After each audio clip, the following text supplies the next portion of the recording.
அந்த கடலூர் மாவட்டத்தில் இருக்கக்கூடிய பன்ருட்டி என்கின்ற பகுதியில் இருக்கக்கூடிய துண்டுக்காடு என்கின்ற கிராமத்திலிருந்து வருகின்ற 2 இளம் குருத்துகள் சுயம்புகள்.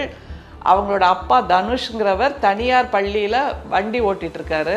அம்மா மேரிங்கிறவங்க அந்த முந்திரிக்காடு அந்த முந்திரி கொட்டை உடைக்கின்ற வேலையை செய்கிறாங்க.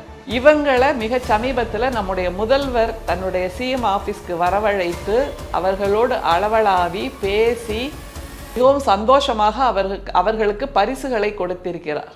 இதிலிருந்து நாம் கவனிக்க வேண்டியது ஒன்றே ஒன்று தான். நம்முடைய மாண்புமிகு முதல்வர் அவர்கள் எப்போதுமே பெரும் தலைவர்களோடும் பெரும் சாதனை செய்தவர்களோடும் பெரிய விற்பனர்களோடு மட்டுமே இருப்பவர் என்று இல்லாமல் இதை போன்ற எளியவர்கள் அவர்கள் எந்த இடத்திலிருந்து சாதனை செய்தாலும் அவர்களையும் கவனித்து வரவழைத்து மரியாதை செய்பவர் என்பதை இந்த காணொளி நமக்கு காட்டுது.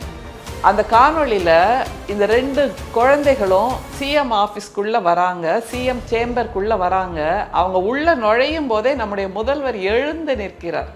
பார்க்கும்போதே அவ்வளோ நெகிழ்ச்சியாக இருக்குது. 2 சின்ன பசங்க 5th ஸ்டாண்டர்ட் 2nd ஸ்டாண்டர்ட் படிக்கிற பசங்க உள்ளே வரும்போது தான் எழுந்து நிற்கக்கூடிய அந்த மாண்பு, பணியுமாம் என்றும் பெருமை என்கின்ற அந்த மாண்பை நம்முடைய முதல்வரிடம் பார்க்க முடிகிறது.